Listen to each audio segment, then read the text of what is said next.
Good morning, my name's Mike Madden. I'm here today on April 7th, 2009 with Laddie Chapman to interview the Jornses in a Door County institution, the Jorns Sugar Bush.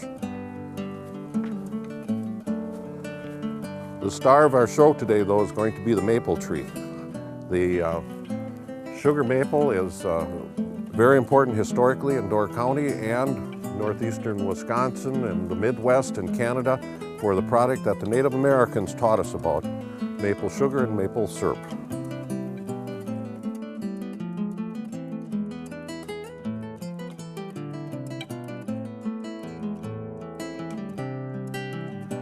I'd like to introduce Roy Jorns. He is someone who has more experience than anyone else I know in making the maple products that we all enjoy.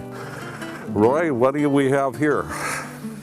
Well, we have an aluminum bucket with a cover on, and I believe it's got a 5/16 spout, which is something new now. We're trying to get the trees to heal up faster, a smaller hole, and we found that they're practically the same volume coming out of there as with a bigger spout, so that's a plus. I've got several thousand that I've changed over, and I'm real happy about that. Well, that's good. The other spiles were at least a half-inch hole you had to make, weren't they? Well, the last one were 7/16, but in my early days they were down to a half-inch. So, and how big does a tree have to be before you can tap it? well, we like to at least get them 10 inches. 12 inches is better. I don't like to scar up the tree before it gets mature enough. I think it's I see different ones that have tapped smaller trees, and I just don't like it because it's hard on that tree. I see it's running today. It feels kind of cold out today. It's about 32 degrees and it seems to be dripping quite well. Well, it froze last night, and that makes the big story, and it's warming up nice today, so yeah, that'll do it. That's the trick, the freezing nights and the warmer days, isn't it? Exactly. What is your percentage of sugar this year? Well, it's been running like 2.5, but we've been getting, earlier in the season, we've been getting a lot of hard freezes at night, and there's a lot of ice in the buckets, and of course it's a little extra work taking that ice out, but we dump the ice out, which concentrates the sap. Unless it's froze straight through, by throwing the ice away, you're condensing. In earlier years, there was thought that maybe that was the way to do it, but the freezing of the sap was too expensive, so that was abandoned. I read once that the Native Americans probably did that, let it freeze and picked out the ice to help reduce the... I would imagine they were the beginners of this. Yes, we have them to thank for all the work you've done for 70 years. That's right. Yes. How often do you have to dump that bucket? If they run, I do it every day that they're running, and I make it a practice that sap is processed within 24 hours. In fact, it's processed before I go to bed that day. Or you don't go to bed. And some days I go to bed when it's getting light out. The season, well, it's April 7th. We're getting near the end of the season, do you think? Right. This is the very last, I'm sure. 1 or 2 more days, and I don't think it can continue. When did you start this year? Oh, golly. Probably around the middle of March. Okay. Yeah. The snow was terribly deep earlier. Some people had started a little bit earlier than we did, but we're in a valley and we get snow from them, you know, drifting in here, so. It's always exciting to start, but I bet near the end that it's exciting for it to be over too. Well, I'm today almost exhausted. I think we should mention, Roy, what is this part for? Well, that's a cover to keep the sap, keep the pail clean inside. There's bird droppings and bark, and and rainwater, So. Well, if it rains, it would make more work, I suppose, too. Well, yeah, and you get the coloration from the bark. You'd be making a darker syrup. So yeah, that's very important. I've seen where some sugar bushes are now using a lot of the plastic tubes. Do you do any of that? No, I don't. I thought about it, but I have about 6, 7 different woods, and the expense of the pumps in each woods would be quite out. And I will say, and I figure that we make the best syrup with the buckets. Every single bucket gets washed perfectly with bleach and packed away and air dried. With tubing, if you get a sag, you know, that stays in there, and usually if they leave them hang about 10 years life on that tubing, if they take them off and wash them, clean them good, and it costs a lot to do that. It's special pumps and that. You can probably get 20 years out of it, but it's not cheap either. So I have these by the thousands, so I'm at that age I don't think I want to change. No, you said you have about 1,000 buckets, or? Thousands. Thousands? Thousands. How many did you tap this year? Around 4,000 only. The snow was deep and the season was on, and you know how that works. That means you have to pick up 4,000 buckets almost every day? Yeah. That must be quite a job. Well, I've got a few guys. The cover's a little too far on, yeah. How far do you drill into the tree to put this spile in? Well, I don't like to overdo it because most of the sap is right close to the bark. And there's a little trick to driving that spout in, that you don't drive it in too far and, you know, and close off that cambium layer too tight. Or if you leave it too loose, your bucket will, of course, will fall off. So it's a kind of a touch and go in there, and you have to have the right feel and the right sound of that hammer. And you told me when you started you used the old brace and bit to put the hole in. What do you use now? Well, now we're using the DeWalt battery tappers, and they work well. Okay, a much type easier. of cordless power drill type. Right, right. Is there a certain height you should put these, or? Well, when you tap, you want to alternate the tapping zone.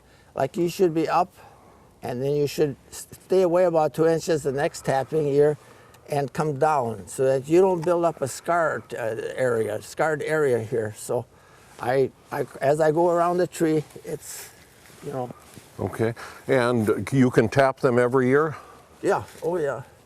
I've seen well, in fact, my grandfather passed away in 1896, and I inherited his wooden buckets, 350 of his wooden buckets, and his spiles that were patented in 1884.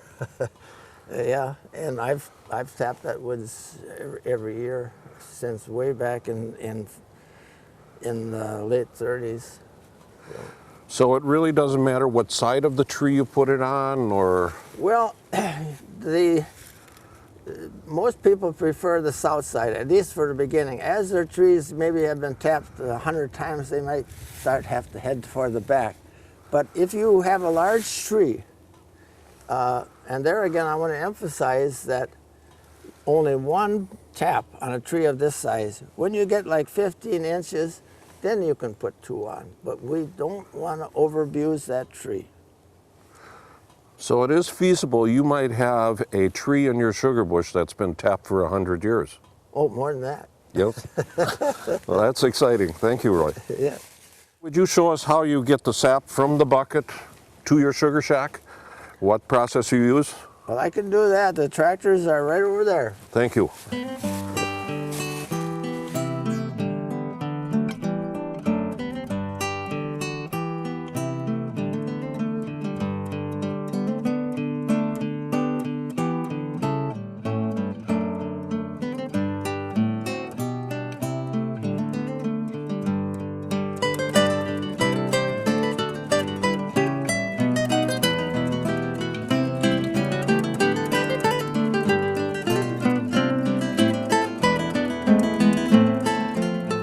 I see you have an Oliver and a Farmall. How long have you been using this equipment? For many years. I had one tractor that I had to pack away last night that went down on me. The starters kept running on it, so I had to shut that down. But before the tractors, I used horses. Roy, this looks like the bulwark part of the process here. You got that right. Tell us what happens from the bucket to here. Well, we usually have about 7, 8 fellows, and we take the buckets from the tree and dump it into our pails, and of course they just walk it to the gathering tank, and just like that. And of course the gathering tank has a screen inside and a splash-proof area, and to keep the debris and all that out, you know, those sticks and so forth. Now you mentioned some of your bushes are a mile or more away, so Right. This is how you get it from there to this Right. part. We also use the truck. We haven't this year because we're down on numbers, but we have a truck that holds about 2,000 gallons, and that cuts those long trips off because it's cold on the road.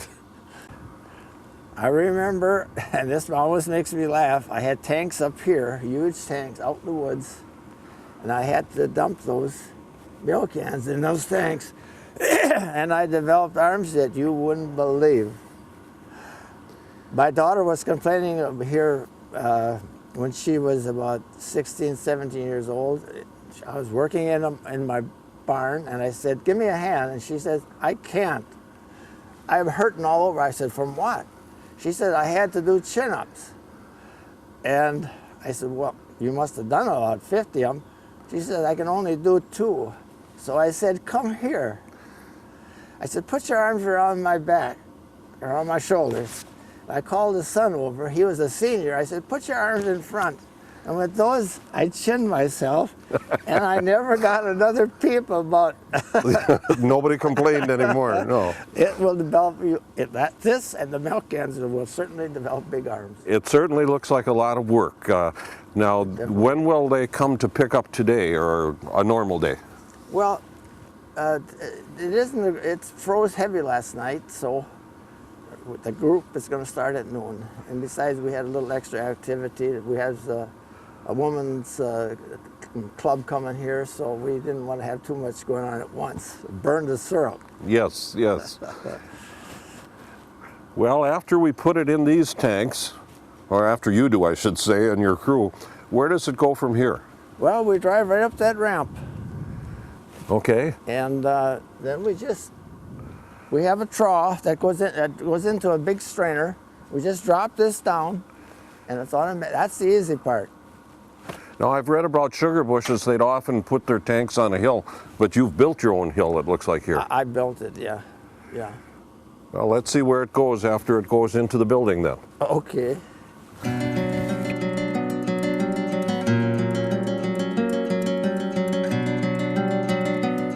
Okay, we're on the ramp now that Roy built to bring his tractor and tanks up.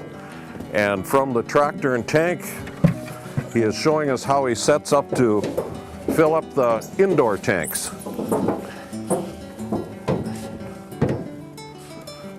It's very simple, Yeah, it looks but it works. well organized, yes. Yep. And from the tank, it just, It gets transported to the other tanks with with a pump that has a 1 micron filter in it that takes out most of the bacteria and all of the whatever debris that the homemade strainer doesn't. so this is actually the second filtering already. One Yeah. on the tank and one here. One there, and then one there, and then on the ROs there's 2 more. So It'll be clean. you bet. Okay, Roy, these are the tanks that you fill up from the Roland. tractor. And I see you have a pump here. This is you can put a day's worth of sap in here? No. There's the ROs are in there. And after I bring the first load in, I kick one in, and they will actually outrun us. So you have to start the evaporator right away each day to... Well, I have I have 1,000 gallons up above, so that holds the concentrate. Now the ROs will take it down to that I only have to cook about 10 or 11 gallons. So that saves me a lot on the fuel. And it consumes this volume that's brought in here constantly. It just eats it right up. So from these tanks, you run it through your osmosis machines, Right. and that'll get it down so you only have to cook 10 gallons per gallon of syrup, or 10, 11, 12, right in that category. instead of the regular 35 or something like that. 43. 43, all right. So from these tanks then, you use this pump to pump it over. It'll go through the osmosis machines. Yep, they have another filter on them. Okay. Now we should explain a little bit. You're kind of unique in using the reverse osmosis. I don't think many people do in Door County. Well, yeah, right. I guess not, no. No. So what does that actually do? Well, it has a huge membrane in it with a lot of, you're using a lot of pressure, and it's pushing the liquid, the sap through it, but it's able to separate the sugar from the water. And then from there it goes to a conventional evaporator. Right, right. All right, let's go look at that. Back in '77, I guess I think I was the first one in Wisconsin with an RO, and when I came home with the news that there was such a thing, I had followed a little bit up in Holland, Michigan. I was saying a little bit, I knew a little bit about it, and we just happened to have a young fellow at one of our meetings that was trying to demonstrate. He had a small-scale model, and nobody paid any attention to him, so I happened to go over there, and I said, "What do you have here?" He said, "I have an RO machine."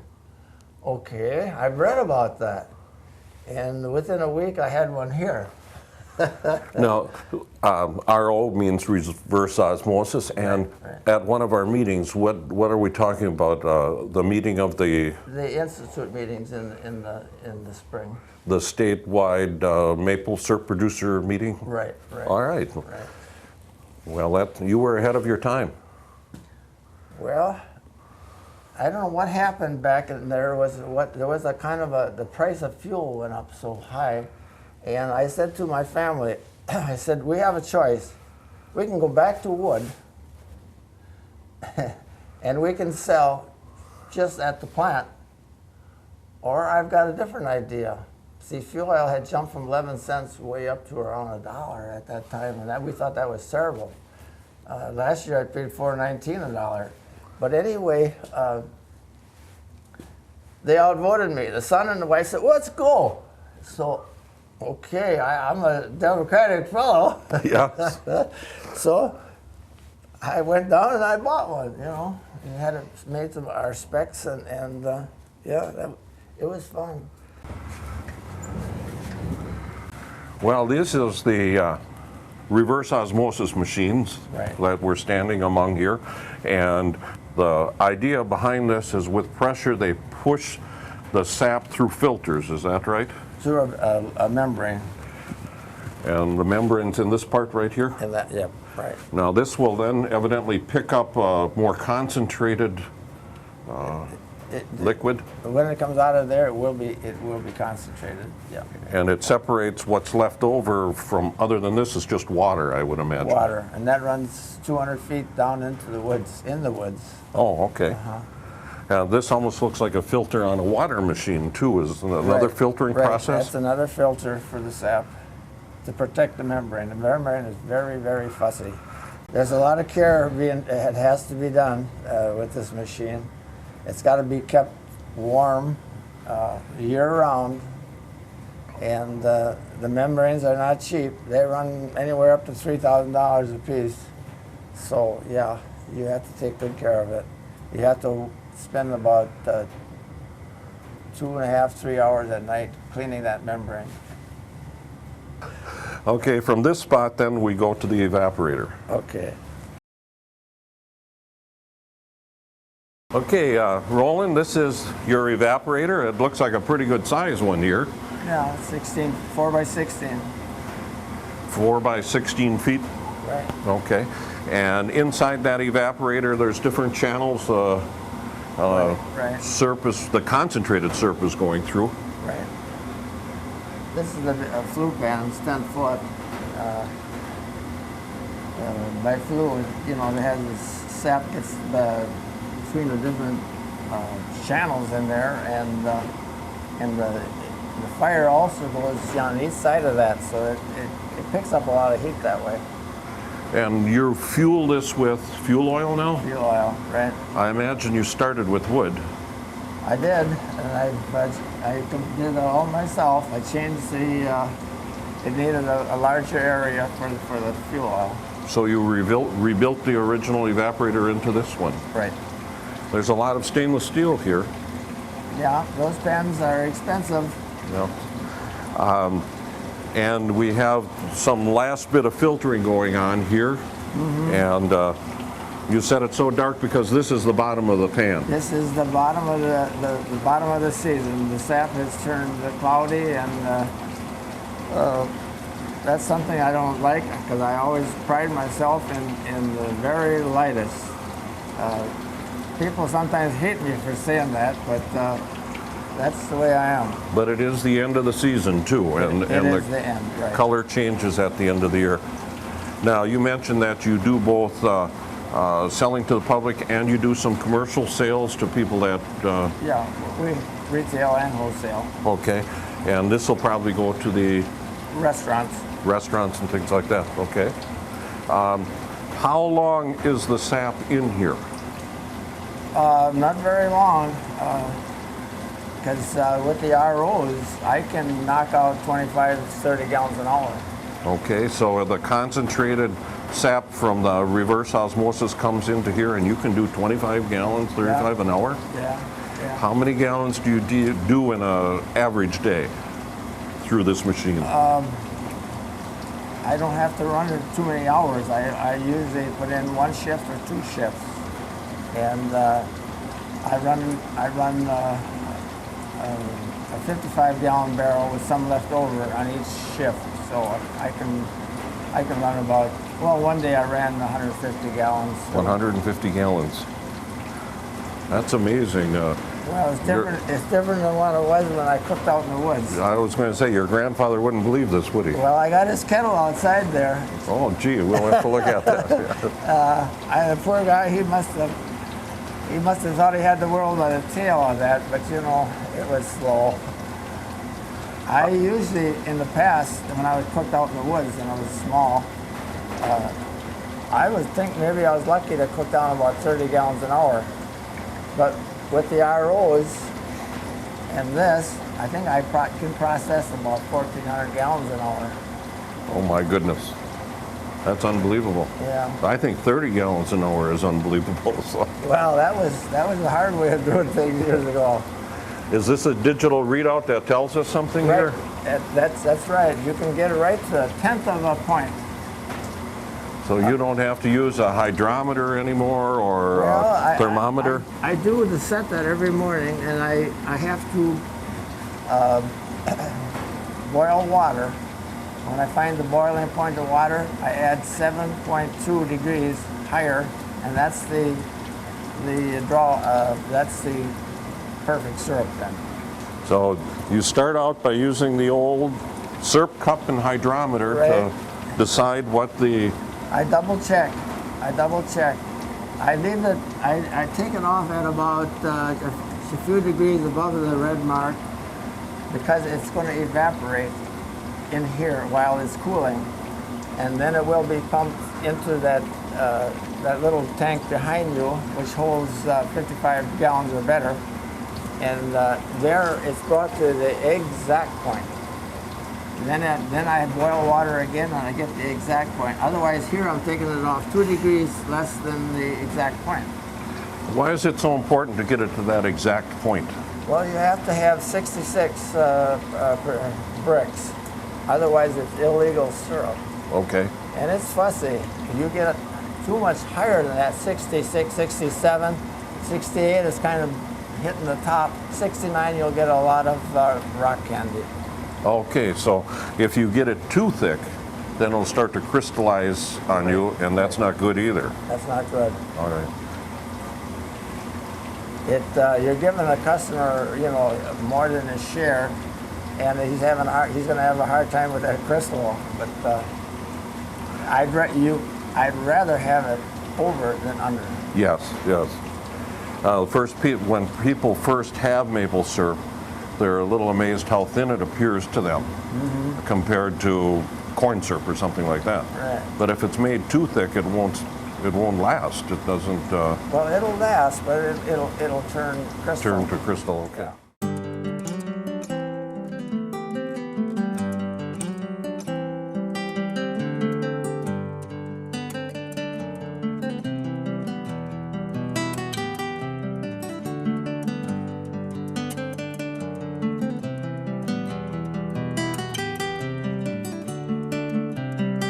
Okay, from the time it comes out of the machine now, it looks like this is a storage tank. Where does it go from here? Well, right now it has these cloth filter. It will take out the sugar sand, and when I figure there's enough for a 55-gallon barrel, I will then pump it into the finishing cooker, and then again I'll set this control unit to the exact point, and it will go to the 10th of a point. And when when that instrument shows that it is perfect syrup, I will then open the valve from the tank and run it through the pressure filter, which will take out 100% of any sugar sand that's left Okay. in the syrup. Well- And this year it's got to be one of the highest sugar years I've ever experienced. More sugar sand this year than I've ever seen. Okay, sugar sand is a term that some people might not understand. What is sugar sand? Well, it's a real fine sand. You don't see it in the sap. It's invisible. But at about, and I'm guessing at this, I think at about 63% bricks, sugar, that it is formed, and you start to see it then. And it's a natural thing, and it's in everyone's sap, but it's not desirable to have it in your bottle. So it is a gritty. I've made some syrup in the old-fashioned way, and on the bottom of the jar, after a while, that's where it settles down. It's gritty. Yeah, it's actually a gritty silicone-like sand. Right. But you finish it here and you push it through this filter. 1, 2, 3, 4, 5, 6, 7, 8 special filters. There's 16 altogether, but because I don't want to use up too many papers, and I want to keep it fresh always, I'm only using half of that capacity. So it's pressurized, pushed through there. Right. Then it's ready to bottle if you want to bottle. Yeah, I take that hose, that where it expels the syrup, and I just stick it in the barrels, Okay. and hopefully I don't run them over. So it's stored in the barrels till it's time to put it in the bottle. Right. It's hard when you get bigger operation to figure out what is going to move. So that's one of the reasons we do it. Besides, it'd be too hectic to do it all at one time, the bottling. So the barrels make it easy. see. And we can keep it for 2-3 years if we have to that way. It gets put in there the same temperature that it's boiling at in that tank. Everything's sterile and. Oh yeah, take at that degree it certainly is. Yes. And what degree is that? 200 and. Well, that could go all the way up to 217, depending on the barometric pressure of the water boil at that particular time. So that's why you check the barometric pressure boiling point every day. Yeah. With that. Right.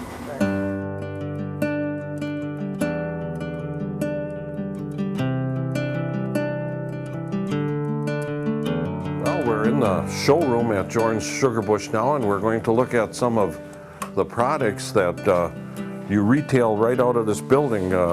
I've driven by this so many times. People stop in all the time, don't they? Oh yeah, we get Chicago comes out here a lot. Yes. Yeah, But it's year-round too, isn't it? yeah. What type of products do you find people are most interested in? Well, they like our light syrup. I've always emphasized the light syrup, and I have a motto: if it's made light, it's made bright. And I program my people pretty well. if they see one like this, which is the same quality, but it's in a thicker glass so it looks darker, they'll say, but this one is darker. And I say, that's because of the volume. When it's that color, it's the very best. We always used to call it first run, but you can do that with your equipment a good part of the season. Yeah, except when it turns cloudy, you know. Which is this time of year. The last day, you know, then it's pretty hard. The evaporator is coated and the sand gets darker, so.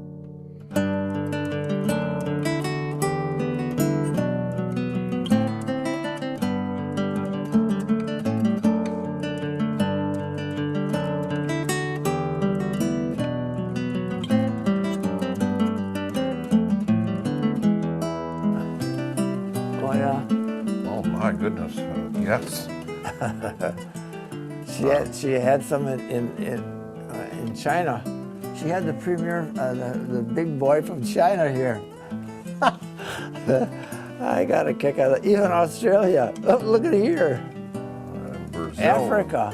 She had quite a few out of Africa. Europe is well covered. Yes, it is well covered.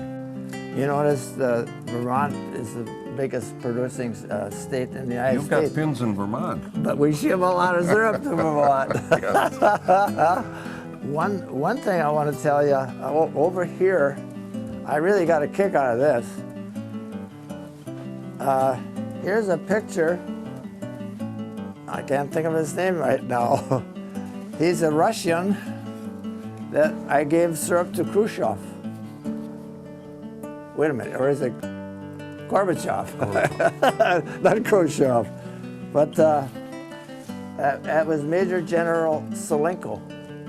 And we got to be good friends, and I said to him, we were doing an activity up at the town hall, and I said, I'm going to show you some of this American promotion. And he really got a kick out of it. He was the nicest fellow I could ever imagine. Well, that's a wonderful gift. Yeah, and I had a big write-up, and I was invited to go to Russia to demonstrate evaporation of birch sap. But I'm afraid to fly. No.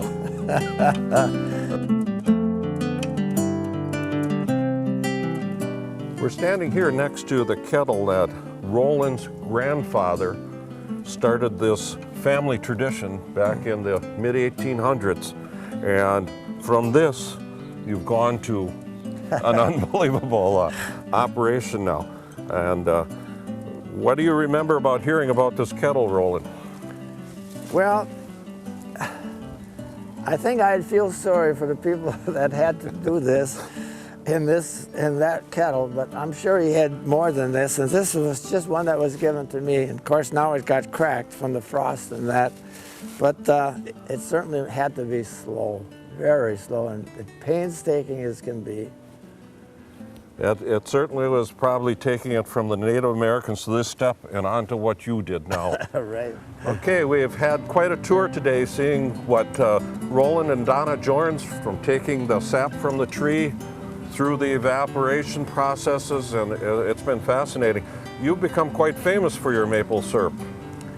Well, I've been doing it a long time, and I always shot for the best. My father was one that if you didn't do it good, don't do it at all. And And you mentioned you have some recognition for your product. well, I took quite a few grand prizes in the last years. I hate to do it too often because I don't want to upset other people too much. And we're located here at the Jorns Sugar Bush, which is on County Trunk T, just a little bit east of Egg Harbor here. Right. Is this the original farmstead area? Well, my grandfather was the next place up, but my dad had this way back in 1919, I guess, and yeah, that's where I was born. Well, we've seen some history and some quality today, and thank you very much for showing us what goes on here. Well, it's been a pleasure. I had a lot of fun doing this. Thank you.